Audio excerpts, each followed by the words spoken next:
ahead and get started. You have arrived at the talk, Sparking Autistic Interest from Research to Practice, and my name is Callie Turk, and I'll introduce myself a little bit more in a few slides, but for the time being, just to let you know, I am co-founder of a nonprofit that serves the Silicon Valley area called REAL. We work to connect families and educators of neurodivergent and twice exceptional learners so that they can help these uniquely wired kiddos thrive more effectively in school.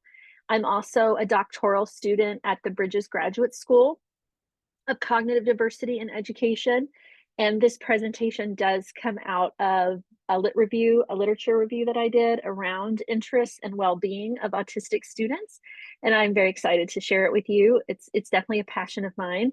I did put together a Padlet, and Edith is very kindly putting the link to that in the chat.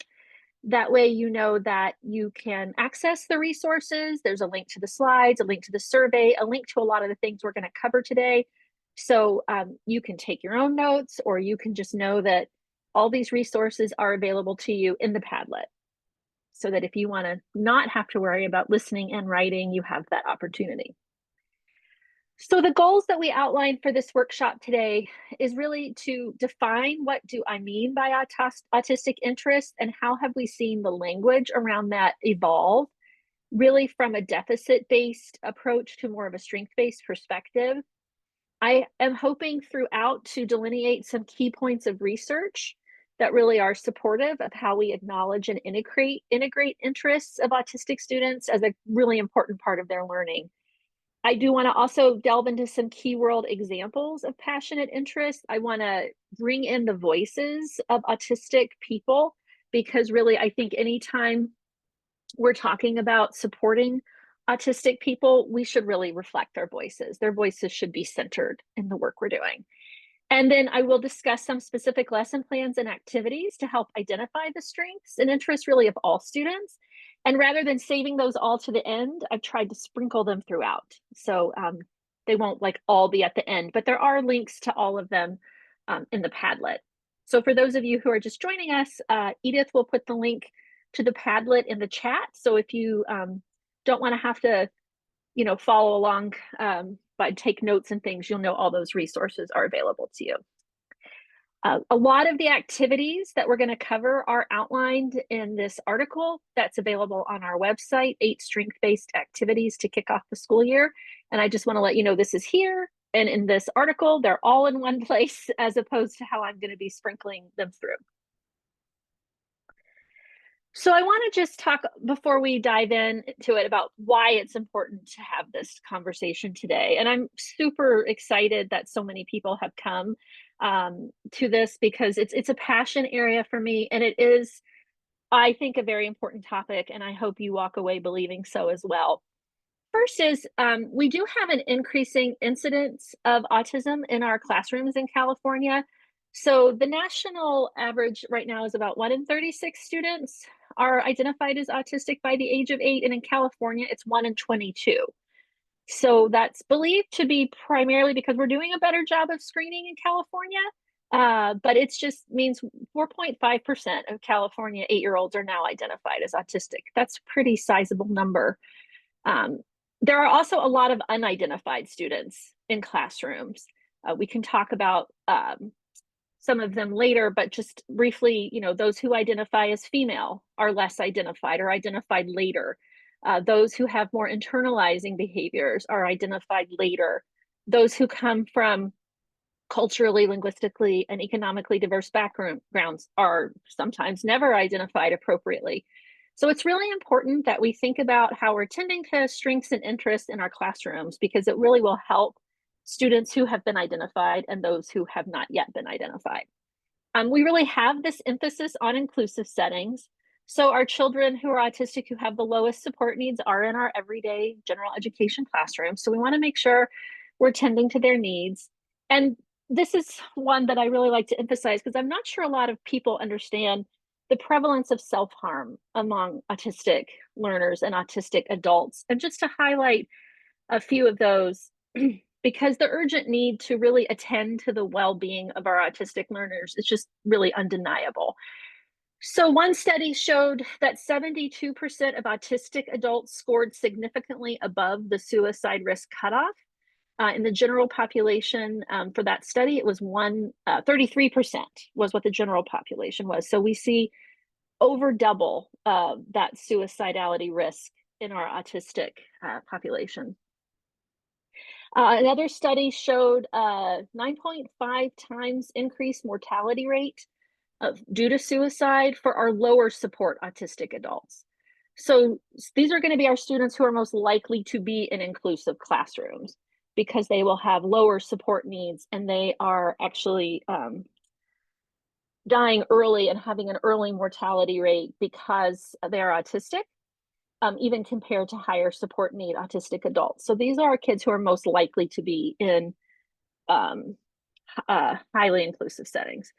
And then even among our autistic students who have the highest cognitive ability, they're at a 5 times increased rate of suicidal ideation compared to other students who are just identified as having some kind of higher cognitive strength. So it actually flips from being a protective factor to being a risk factor for our autistic kids, the more capable they appear to be. This is obviously something I feel really strongly about. And so I'm going to start by talking about my positionality so that you understand why I am interested in this topic and the lens through which I'm seeing things, and go through a few definitions that I use. Then we'll do just an overview of research to look at what is that connection between interest and well-being. We'll talk a little bit about why it's important to be integrating our interests into inclusive settings. And then we'll go through in depth through a few research studies and combine that with a voice of an autistic person. And then I'm hopefully leaving lots of times for Q&A, but as I told the people who came here at the beginning, this is the first time I've given this presentation. So, I'll be keeping an eye on the clock, make sure I get through it. So I want to introduce myself to you, and this is actually not just the way I'm introducing to you, but I'm also introducing an activity that you can do with your students to learn a little bit about their interests and who they are. So I created this lovely little business card that introduced who I am to you, and you can ask your students to do this as well. It's a great beginning of the year activity to have everyone either create a baseball card about themselves or a business card. So as I mentioned, I'm co-founder of a nonprofit called Real, and I'm a doctoral student at the Bridges Graduate School. I'm also a parent. I have 3 young adult children. I had to find a way to get their picture in this presentation somehow. One of my children is autistic, identified at 12 and a half, and one of my other children is probably autistic, not identified. She's 20. So having autistic kids has definitely got me down this path. I am an autism enthusiast. I am always learning about autism. If you could look over at my shelf of books, you'd see it's just full. I mean, it's my own passionate interest. I also am a super huge fan of neurodiversity. I look at things through a neurodiversity paradigm. So we'll talk a little bit about what that means. I facilitate a lot of professional learning and have for many years. I love writing and researching. I love meditation. I love reading. And you can see my 2 fluffy dogs. They are possibly the creatures I love most in the world, but don't tell my family. I guess that's recorded, so I have to be careful. So it's a nice activity to do with kids just to start to get to know what fills their buckets.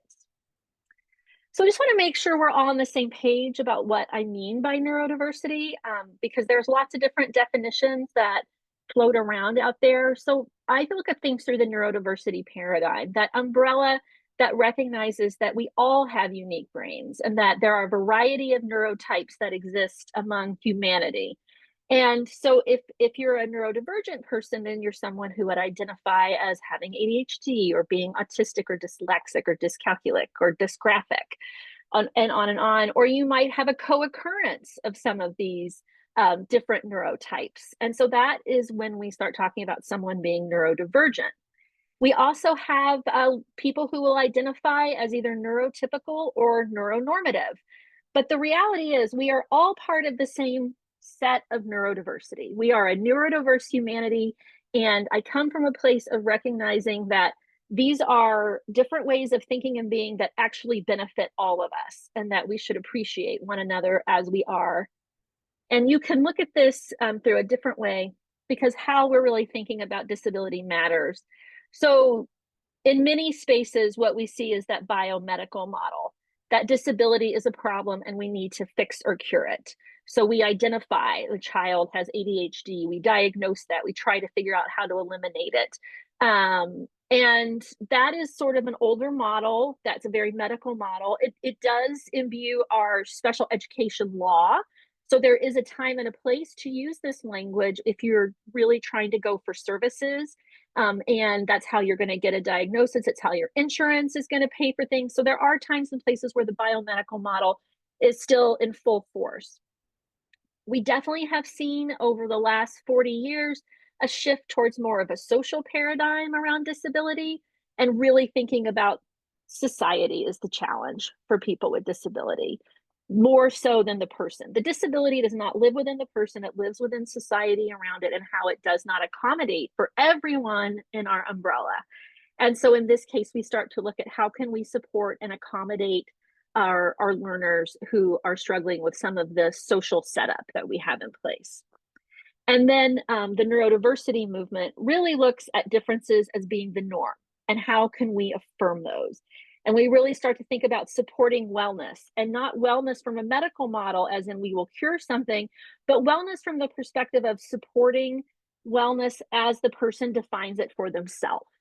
And so that's where we start to see this drive to really really bring neurodivergent voices into the forefront of what we're doing and listen to them heartily about what works for them.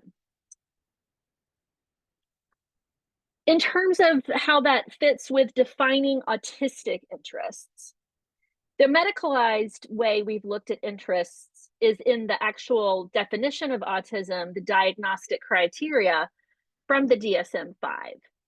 And they will talk about restricted repetitive behaviors, interests, or activities as a diagnostic criteria, as a way to identify if someone is autistic.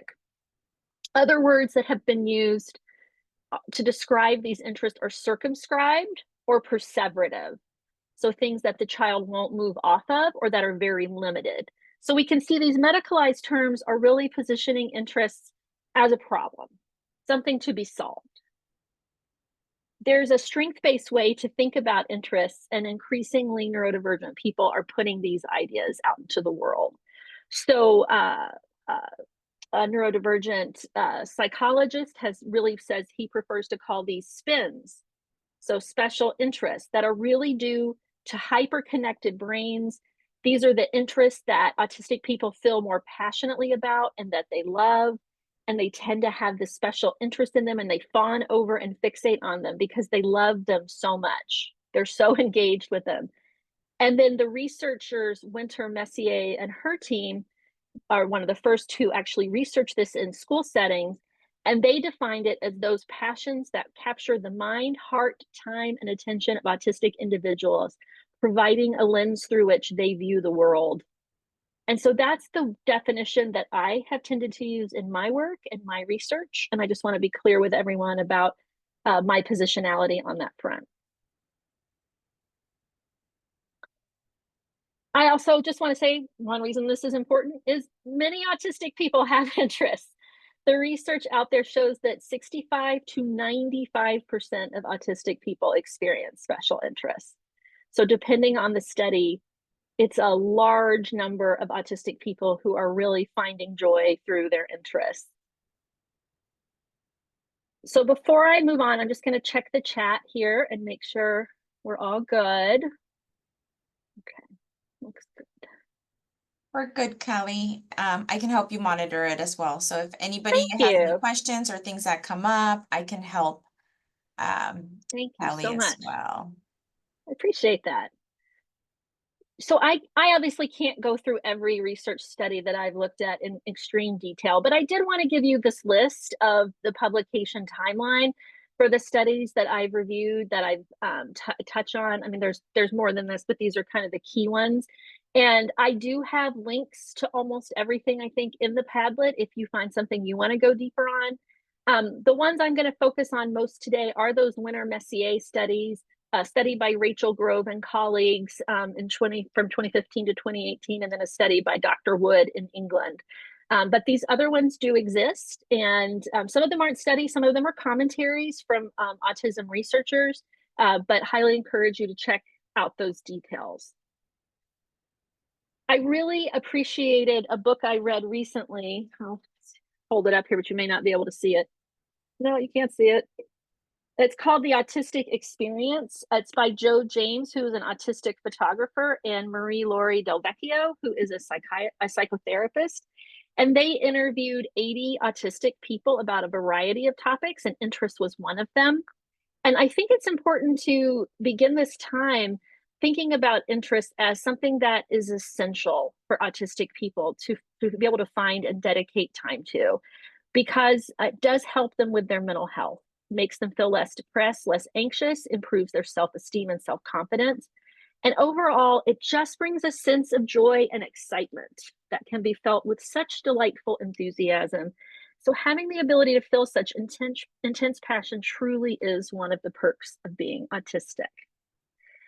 And there's some evidence about why this is. So if we look at interests, Valorand and colleagues developed the dualistic model of passion to really measure interests and how important they are to people. And then Barbara Fredrickson, as part of the positive psychology movement, developed the broaden and build theory that I'll go through in just a minute, that really explains how it's really these positive emotions that we experience from having time in our interests that will lead to well-being, which is part of the PERMA model by Dr. Seligman, who is one of the leaders in the positive education movement. So that's sort of how it plays. It makes a lot of logical sense. When we have interest and we're able to spend time with them, we have more positive emotions, and that's going to lead to greater well-being.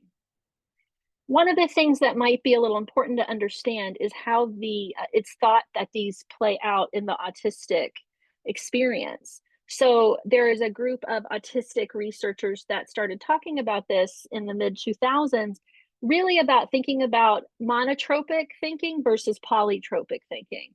So polytropic thinking is really what we expect more in our neurotypical or neuronormative or non-autistic students. So they might have that ability and preference to really think about multiple areas at the same time and balance their attention across several things. Whereas an autistic person is going to tend towards having a more monotropic style. And so they're going to have a ability and a preference to really focus on passionate interests.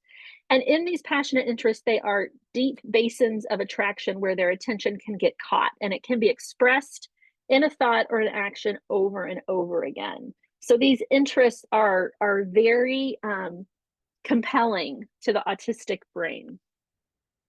And I want to just point out that these interests are limitless. So frequently people have these stereotyped understanding of what autistic interests are. And, I want to just point out this is not the case. So these are 4 autistic people. 3 are from here in the Bay Area that I know personally, and 1 is the author of this book, What I Want to Talk About, Pete Warmby, who we're going to hear from later. So Avram is an 11-year-old boy. He has loved sharks since he was 3. He knows everything there is to know about sharks. I suspect he will always know everything about sharks. He has had other interests. He is interested in airplanes. He has a whole stuffed animal world.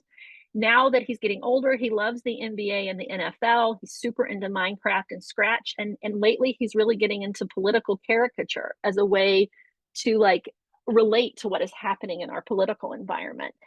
But what you see is he's had lots of different interests, and some persist and are going to be his great loves forever. So that's Avram. Paige is now an 18-year-old, but different interests she's had throughout her life. Rainbow magic. She knew every rainbow magic fairy. The Peanuts, Legos, birds. Super into a book series called Murderous Maths that helped her really elevate her understanding of math when she hated worksheets. Pokemon. She knows every Pokemon. She's 18 and she still wants to buy Pokemon stuffies. She is just, this is just her love. Musicals, ants, jellyfish, Undertale, and characters. She's developed 1,000 characters in her mind that keep her company when she is bored, lonely, just needs to brainstorm. Nick Hill is another 18-year-old. He's been into composing since he was 3 or 4 years old. He loves the Lord of the Rings. He's super into linguistics, and he loves creating languages. And he does a lot of world building primarily so he can create languages. Like that's what he wants to do. So you can see the interests are just all over the place. And then there's David Warmby, who wrote this book, What I Want to Talk About, How Autistic Special Interests Shape a Life. And he's been interested. He's written a chapter on each of these topics: Legos, dinosaurs, genealogy, maps, video games, music, Warhammer, Minecraft, Marvel, and Titanic. So I just want to get that across, that there is not one interest. Not all autistic people are interested in trains or maps or something esoteric like doorknobs. Some of them are, and isn't that cool, right? So I think we just want to understand that these interests can really cover a wide array. And with girls, I'll just point this out because I do research girls more too, is a lot of them get missed because they're interested at a young age in fairies and horses. And as they get older, they're interested in pop stars or anime and things that don't look as esoteric. And so they don't stand out as much sometimes. But that doesn't mean those passions aren't any less important to them. All right, so then let's talk about that middle area, which is around the positive emotions. And this theory has been researched and studied in so many different settings to really show that what happens is that you can have these positive emotions like joy, love, contentment, interest, and happiness. And those will serve to broaden your experience of the world. They will expand your inventory of all the thoughts and actions and in the moment responses that you bring to a situation. And then they build for you. The more positive emotions you have, you develop more physical, mental, and social resources to withstand the things that are actually going to tear you down. So you're building this reservoir for all the things you want to try in your life. And it really then transforms you. It advances your growth, and it just keeps generating more positive emotions. So it's an upward spiral that really leads to better wellness and happiness. Now, I do want to say that as with most theories, there is a limit, right? Like there has to be a balance between the positive and the negative, and there's no one that's found what that limit is or where that switches, and it's different for every person. But I think we could safely say that a lot of our autistic students are not having these positive emotions and experiences most of their time. So the more we can do to really emphasize and help build more positive emotions and experiences for them, the more we're helping them build their reservoir to get through all the ups and downs of life. And then if we look at the theories around well-being, what we're talking about in this text is subjective well-being. And one of the leading researchers in the field is Dr. Ed Diener. And he's defined well-being as a person feeling and thinking his or her life is desirable, regardless of how others see it. And I think this is a really core piece. We have checklists, we have standards, we have all these things that someone tells us we're aiming for with our autistic learners. But where is their voice? When do they get to say that their life is desirable? And so it's that extent to which a person believes or feels that his or her life is going well from that person's own perspective, and that it's how they're evaluating their own lives that is really important. And so what the research, when you look across the studies, what you see is that positive emotions are generated when autistic people are allowed to work in their areas of interest. We also see actual enhanced communication skills, enhanced emotional regulation, enhanced executive function. These are all areas where our autistic students are often struggling when they are put in situations where they are being asked to adapt to a norm that may not suit them. And so it's when we are able to interact with them in their interests, these things will all look better, feel better, generate more positive emotions. We also see a great deal more intrinsic motivation, which is something we want to build in all of our students, is that sense of agency within themselves for what they want to achieve in their lives, not what we want them to achieve. And they get a stronger sense of identity, who they are, what is important to them. And then we also see autistic people reporting that when they're able to tap into their interests, they can cope better with situations that are more challenging. They're more relaxing. They often give their life a sense of meaning and purpose, even when things are tough. So Pete Warmby in his book writes that when he was a teacher, he would still carry a little Lego piece in his pocket, and it just gave him a way to cope. When he could feel that in his pocket, he could play with it, he could fidget with it. It really helped him cope with all of the energy that comes your way when you're a teacher, and an autistic teacher can be overwhelmed by all of that. So there are downsides. I don't want to paint this as though this is the answer, this is a silver bullet. The research does show that there can be some downsides to special interests. As with positive emotions, there do appear to be diminishing returns beyond a certain intensity, a certain amount of time spent on an interest. Again, there's no set amount of time for that. We can't say, oh, the rule is after 6 hours, you're done. It really is based on the person and them being able to evaluate with their support team when the interest is perhaps getting beyond helpful. It can be difficult for these kids to find peers that will relate to their interests. That's why it's so important for us to keep our eye out for kids who have similar interests and try to get them paired with one another. Sometimes there's lack of family support for the interest. Some families don't think an 11-year-old should still be playing with stuffies, as Avram does. Some want him only to focus on the NBA and NFL. That's an acceptable interest. So we have to always ask these questions about what is an acceptable interest and why do we think that, and really reframe that for ourselves and sometimes for families. And then there can just be the double empathy issues and communication differences. If you're not familiar with double empathy, it's the idea that it's not just the autistic person that needs to adjust their communication to make communication go smoothly, but we also need to adjust. And so understanding that autistic kids really can gain a lot of trust and rapport with someone who will listen to their interests. It's a great way to show that you care. Callie, I'm wondering So if those, you could, yeah, for a second, just address in case people might be interested in knowing about, as we're discussing about students with autism, should we say, like in terms of person first, yeah, your stance on it, in terms of, yes. disability first and then student name or right name and Yes, yes. So I had a slide on that and I took it out in the interest of time, so I can talk about that for sure. Um, I follow the neurodiversity paradigm that says we should really honor the person and what they want to be called. So in general, what you want to do with older autistic people who know how to express their preferences, you want to ask them what they prefer. I would say that I almost always use identity first language because I follow a lot of actually autistic Facebook groups and other social media. I read a lot of books written by autistic people. And I would say, like, a little bit of this, but it's like 2/3, I would say, of autistic adults express a preference for identity first language.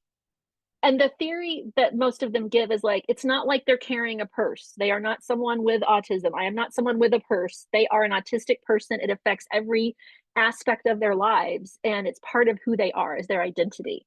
But not all autistic people feel that way. And I think it's really important to listen to what the person wants. So that's my stance, if that helps. And it might change in a few years. I mean, I will say, like, for all of us to show grace to one another and along the journey, because I think language is evolving very quickly and all the time.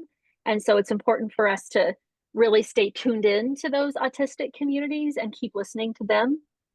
yeah, and I think along those lines, that's what we're running into too with the Inclusion Collaborative. when we're doing trainings, right, is that we, for so long, we trained on this idea of like, right, Mhm. student, naming the student, and then, right, the disability, right?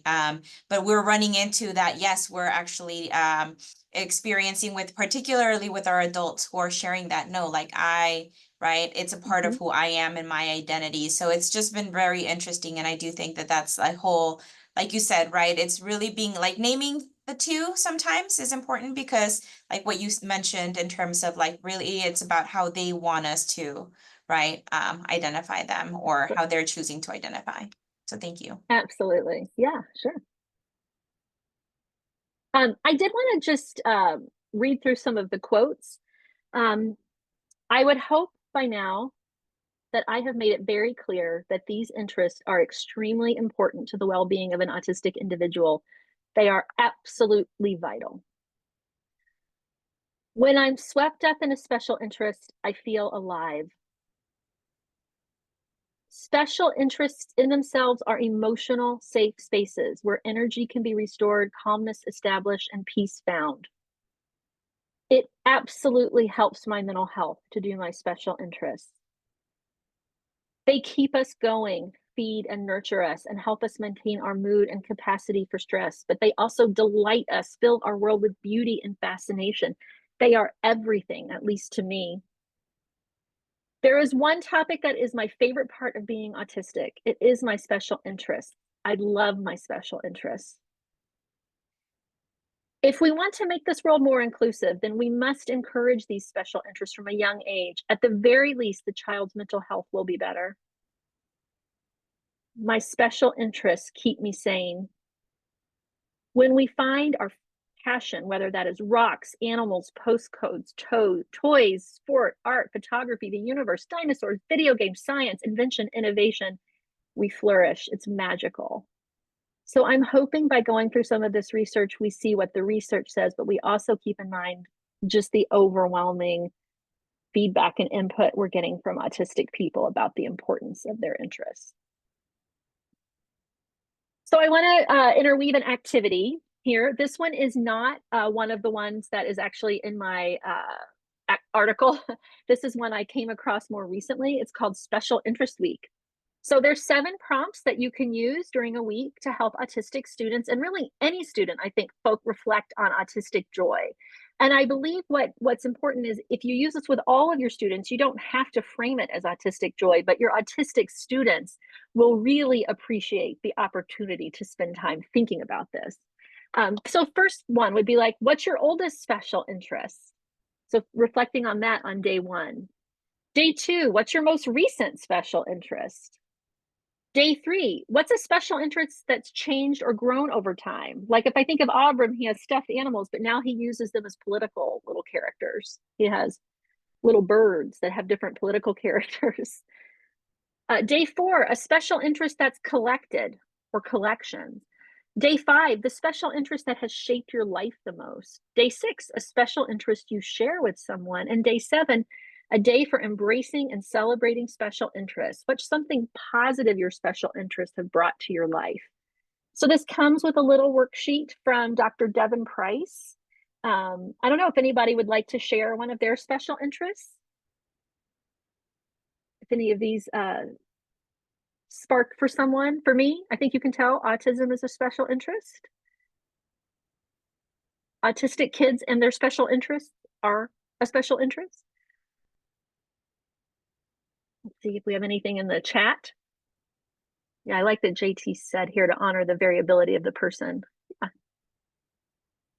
Anyone else want to somebody I just want to see say, yeah, Michelle Murray yeah. is that a sweater or a jacket or knitting I, or I I knit and I'm making a yeah. scarf. Yeah.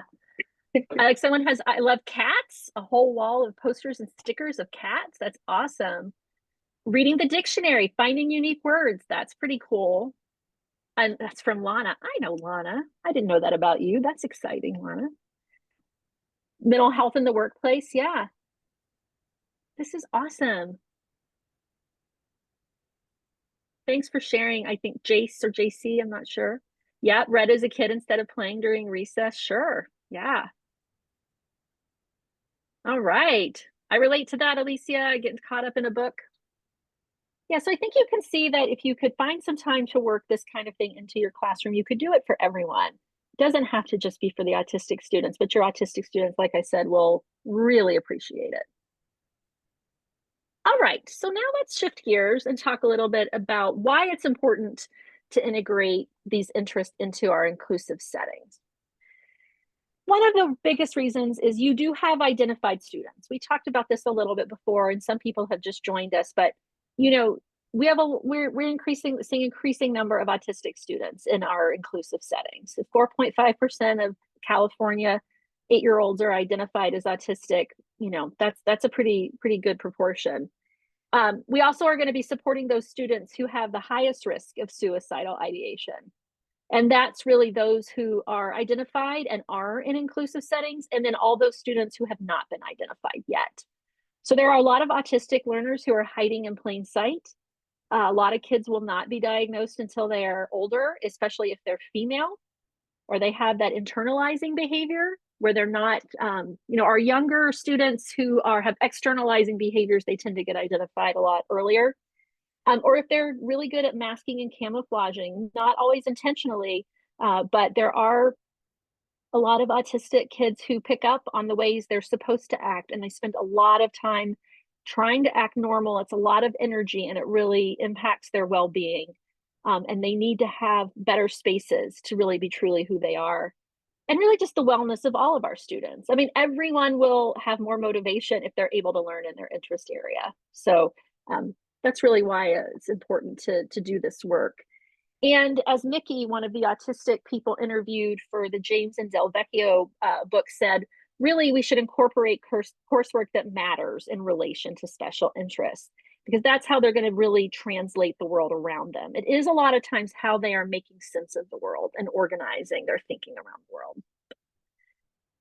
And we at Real really believe that we should be building on a foundation of strengths and interests to support students.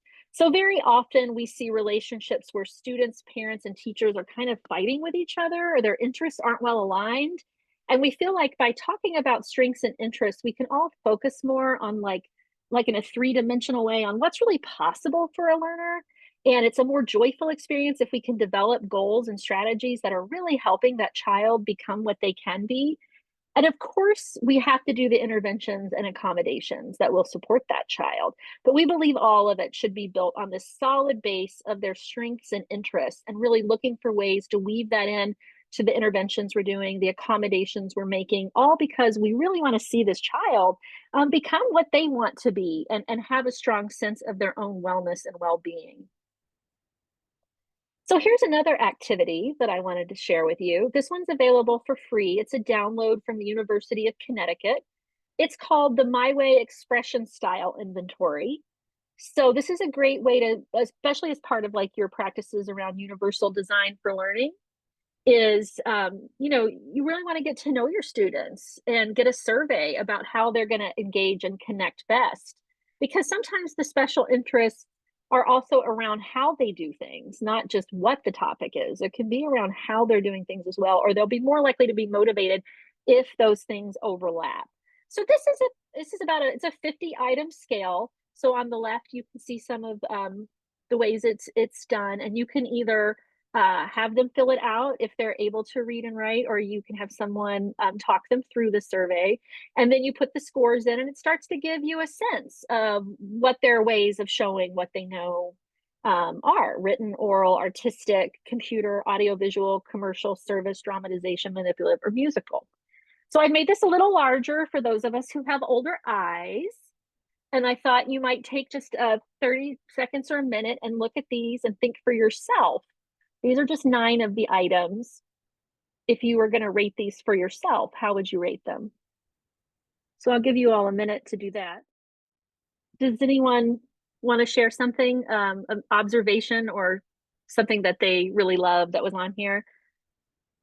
I think one of the reasons I really like this is because there are 50 ideas. And so often I think when we're doing, thinking about UDL, it always is like they could present, they could do a podcast, they could do a drawing. I don't know. Sometimes I feel like it gets a little repetitive. And this list has like a nice sense of variety. Maybe that would, it helps. So if you could see all 50, I just didn't think that was really possible. We developed Any, in the inclusion collaborative, something that I'll share along these lines with our like students who may be like nonverbal as well, or can't read, right, or littles who but we have like some like just visual images about like interest for books or interest for games or interest for food items. I'll share those in the chat too, because I think it's knowing that sometimes our littles right will need like pictures to absolutely. solicit their interest as well, right? I have seen this modified too for primary grades. And then if you also email that to me, Edith, I can add it to the Padlet. So I'm happy to add any resources if anyone else has favorite resources. If I just don't know if I'll have access to the chat after it's all over. So let me just make sure you have my email here. If you want to email me something to add to the Padlet, I'll put that in the chat. All right, try to be mindful of the time. All right, so let's look at this. I wanted to dive a little more deeply into a few studies and really talk about their relevance then in the classroom. So throughout this section, though, I'm going to bring in the voice of Pete Warmby. And as I mentioned before, he's written a couple of books about autism and his autistic journey. But the one I'm really drawing on for this session today is his book, What I Want to Talk About, How Autistic Special Interests Shape a Life. And it's a memoir that he wrote that every chapter focuses on one of his interests and how it supported him through a different time in his life. He also was a teacher. And so I think the book has like a really unique perspective on, what it's like to be an autistic teacher. And I highly recommend the book. You'll see in the survey that I'm also asking if anyone would like to do a book club around this book. I'd be happy to facilitate that. So when you fill out the survey, if that's something that sounds interesting to you, please let me know. So he says that special interests are better, greater, or otherwise different from what's usual. They are felt intensely, experienced with a passion veering on obsession, and are never far away from the forefront of our minds. They seem to nourish and sustain us and can feel, to me at least, important enough as to give my life meaning at times when everything else seems hopeless. He talks about being an autistic parent, and sometimes he's carrying his daughter around and his mind is on his interests and keeping him going while she's crying. So Winter Messier et al. Did one of the first studies that really looked at special interests of students, both from the students' perspective and their parents' perspectives. Many times in the autism research literature, you'll see that parents are being asked to talk for their students.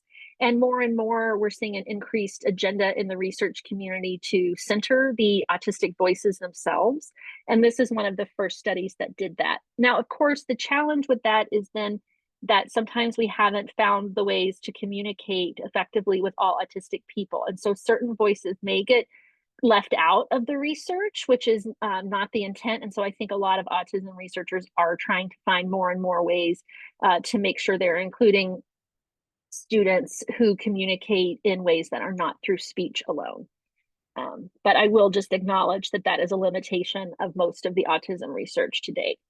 So the team here interviewed 23 participants that were from the ages of 7 to 21, and they also received 18 corresponding caregiver survey responses. And so I just want to highlight a few of the things that they found. In terms of enhanced communication, they found when students were talking about their special interests, they had more fluent speech, a more sophisticated vocabulary, and better conversation skills. They found in terms of emotional strength that they could really harken back to that broaden and build idea that students generally held negative views of themselves, but when they were talking about their special interests, they showed really strong positive emotions. They were more positive, they had more self-confidence. And in addition, they noted, and I'll quote here, in the face of negative emotions, participants had learned to focus on their special interests actively or in their minds to help them cope. Special interests help them to self-regulate stress, anxiety, and frustration and to calm themselves. In terms of fine motor strength, which can sometimes be a challenge for autistic learners, we can really see dysgraphia or something that looks like dysgraphia in a lot of autistic students. The special interests really sometimes are engaging them in those fine motor activities, like building models or working with Legos or drawing. And then also with executive function, the researchers saw more sequential conversation and integration of advanced planning, even around the social aspects of their interests, and interaction with reading and researching and learning in a way that wasn't really typical. The researchers then went through and really showed like what you can do with your curriculum flexibility to integrate interests. So for instance, if you have an elementary school student who's interested in dinosaurs, they talked about different books that you could integrate in for them to read, giving them choice and flexibility in their writing so they could write a research paper in their interests. Their spelling list could be built around the names of the dinosaurs. They could research specific parts of history that relate to that dinosaur. And they could give a speech like on a paleontologist. They could write story problems around their special interests. They could, in science, look at asteroid theory. In art, they could, design a clay or paper mache model of a stegosaurus. And then we can always, of course, use the internet skills. And this was from 2007, so you can see how much things have changed since then. Middle school, like with a biplane, similar kind of model, just really looking through each of the areas that we're asking children to work on throughout their day and think about ways that we can integrate that interest across the school day. Now, you do have to be careful, and one area of research I would like to see more in is like actually talking to autistic kids about how they want their interests integrated, because you will hear some autistic kids basically say, don't take over my interest. So I do think it's really important to work with the autistic child and make sure that they're part of that, and that we're not, because they can really start to dislike their interests if they feel like an adult is trying to manipulate them. So it has to really come from a place of like interest in the child, and they know that they can really trust you to not just be manipulating them, or also like using it as a carrot and stick. So a couple of quotes from this study that I wanted to share is that autistic children and youth define themselves by their special interests. After their family, their special interests are the most important to them. Indeed, they feel they are their special interests. They are vital to their well-being. When as parents, teachers, and peers, we deny a child or youth the importance of his or her special interests, we are literally denying the student his or her identity. If autistic children and youth cannot feel safe and supported in openly revealing their special interests at school, we are forcing them to leave themselves at home. And they go on to say that to know an autistic child or youth is to know his or her special interest area. Special interests are serious core passions, and we cannot truly know an autistic student without knowing his or her special interests. This means that as educators, we must make a radical shift in learning and teaching. Sorry, I have a little typo there. We cannot just shy away from special interests that make us uncomfortable or unfamiliar to us, such as frogs, anime, or fantasy dragons. Special interests are powerful tools, and we must harness their power to become more effective educators and parents. So let's do another little activity here. Another idea that you can use with students especially I would say in grades K-5, is personal treasure chests. So this is a way for kids to have a chance to notice throughout the year what's important to them and what their interests are.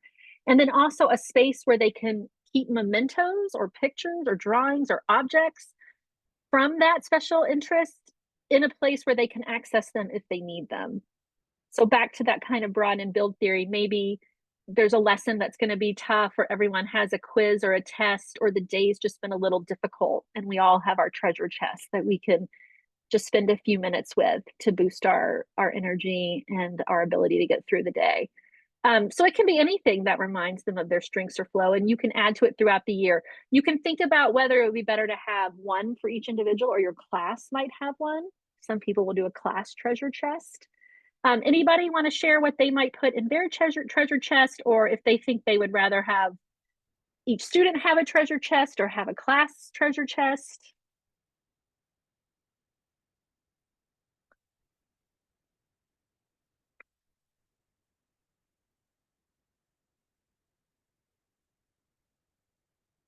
maybe you have your own kind of version of a treasure chest. Snacks, yes. Favorite snack. My daughter would definitely have goldfish. She is a connoisseur of goldfish. She can almost tell you what factory they came from. Personalized to each student. Yes, I like that. I mean, I personally like that too. I think, yeah, that, we'd have to definitely, I think, do some classroom management around the treasure chest. When we use the treasure chest, what's in the treasure chest, what's appropriate, but I do think it's possible. Yeah, fidgets, and everyone has different things they like to fidget with. Anything else? All right, I'll keep moving so we can make sure we get through everything else for today. This one is written up in that article. So I just want to bring us back to Pete's voice and kind of use that as a bridge between what we learned in the Winter-Messier study and what we're going to talk about in the Grove study. Pete really does talk about how important interests are to regulate mood and manage stress, and he feels like this is an extremely important aspect that's all too often overlooked. He feels like the interests do help with social connections because they help students find and maintain social groups, whether clubs, fandoms, that's a big thing now, fandoms, especially, or societies. And for a group of people who struggle to find ways to interact with others, that's an invaluable benefit. But he does talk about the dangers of overdoing it. And especially with video games, this is the one area that he had found in his own life, is that video games are meant to be addictive, and something that's programmed for a neurotypical person to get addicted can really be even that much more difficult for someone who has this monotropic way of thinking to extricate from. And so they get into a cycle where they have the soothing effect of the activity, but it's hard to balance. The virtuous cycle of the interest feeding and restoring can end up inverting until it leaves you exhausted and unfulfilled. And so I think this is why it's important to have times for kids to reflect on if their interest has reached a tipping point or not. So Grove et al. Were very interesting. They did two studies in the mid 20-teens where they were developing a measure about the motivations for special interests. And they also then connected that to well-being, and they researched 443 subjects. And their work is really based on self-determination theory as well as self-report. So we see kind of those UDL areas of agency coming into our measures and monitoring of special interests. So they really looked at intrinsic interest, and they really noticed that it was intrinsically motivated. That was really what the research subjects emphasized, and that they were doing their interests just for sheer enjoyment and excitement, or to obtain knowledge, experience, engagement, or flow, to have more autonomy in their life, to have an area of competence. They found that the interests were strongly related to positive affect. So rather than just alleviating any negative emotions, they really were building that positive emotion base. They did verify that interests do not fit stereotypics and that autistic people have more than one area of interest. And they did document the trade-off if time spent on the special interest is overly intense. So here's another activity that you could integrate into your classroom to try to gauge strengths and interests and to give kids space to think about their strengths and interests. And that's a strengths and interests notebook. And that's an opportunity for us to take time to notice when we're at our best, when we're at our happiest, when we're in a state of flow. It helps kids really think about resilience and mindset and understand what they need to advocate for in their environments, both in school and down the road in work. And so what each student does is create a journal, and you can do that in a written notebook. You could use an online tool. They can use it throughout the year to capture strengths and interests, or if you have strength-based activities, they can use it to put all their activity in there, and then a place for reflection about what they're learning. So I always am a big fan of private ungraded journals that a child shares just with their teacher, because it builds an area of trust and an area where they know they're not going to be judged so much for their writing skill as much as the content that they're thinking about, and who they are as people. So that's always, if you came to my Octavia Butler talk earlier today, I talked about that as well. Does anyone have any ideas about how you would do this in practice? Like, would you use a written journal? Would you use an online tool? Are there good online tools out there that maybe I'm not familiar with that you might suggest to other people?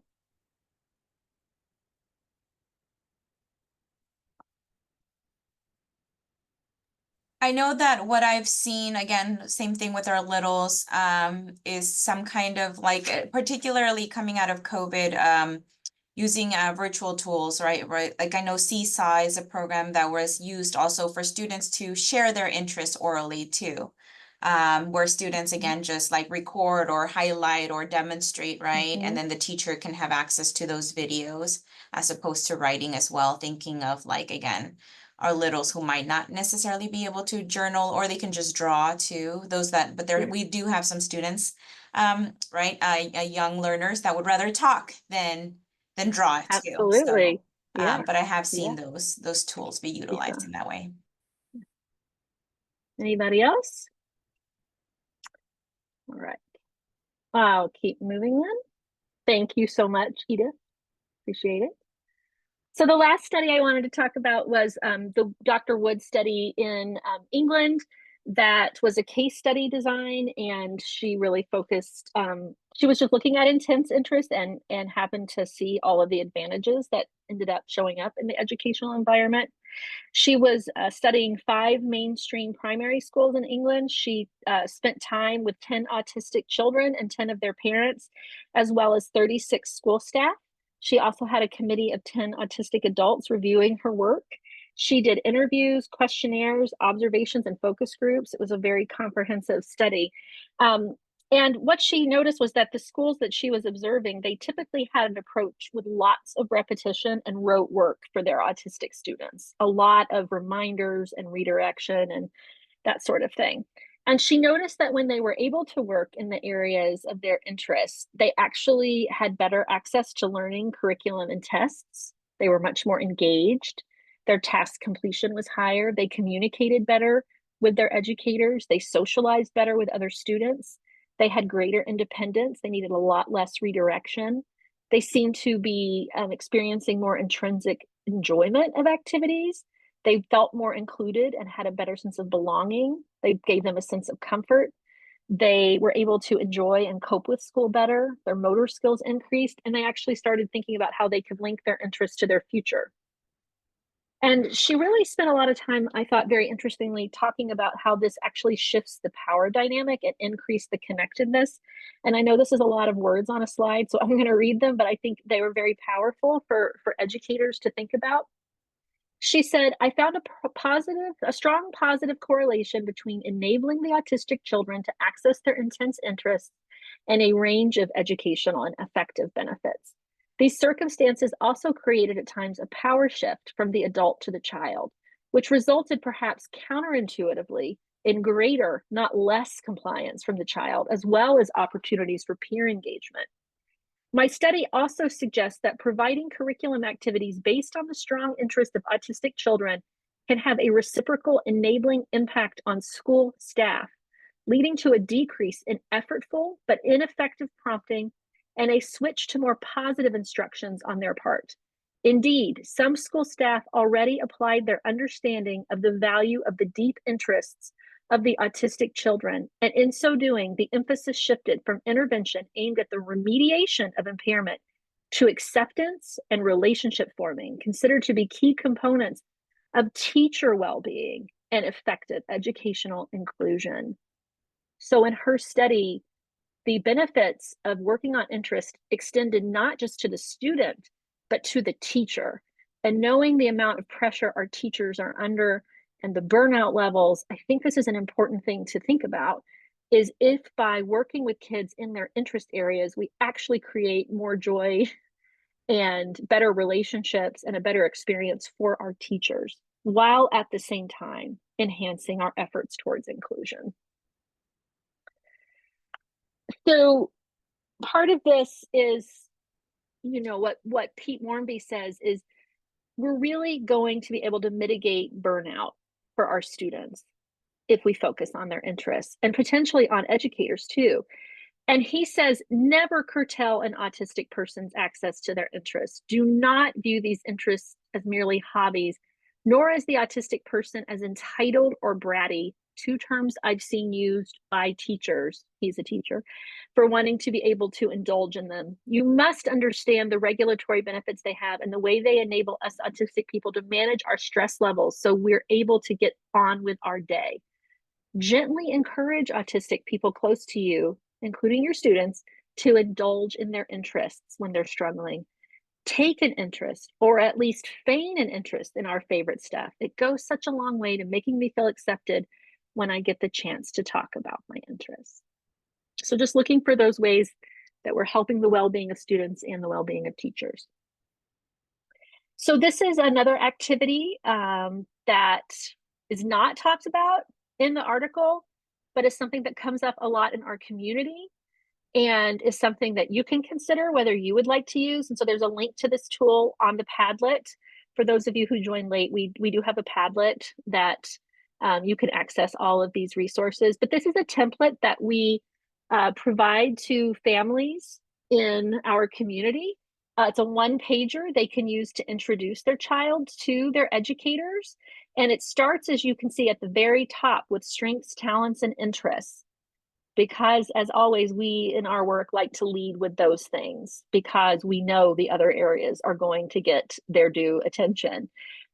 So this is something you can ask parents to fill out if you'd like. We've seen some teachers ask each parent to do like a 2-minute video introducing their child, whatever works for you. If anyone wants to share if you're already doing this or how you've made this work. I know this would be hard at the high school, middle and high school level when you have 150 plus students sometimes. So you might think judiciously or just be open to it. If a parent gives this to you, because parents will give this to you because they really think they have information or their child has information to share with you that will help everyone have a better year. Any thoughts on the one pager?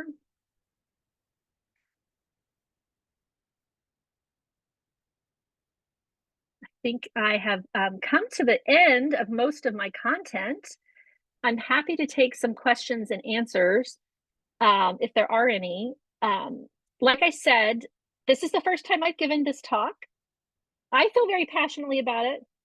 I necessarily exuded all of that to you, but I do have a survey if you don't mind taking a few minutes to fill it out. In fact, I think we have extra time. I thought this was going to take me a lot longer to get through, so that's exciting.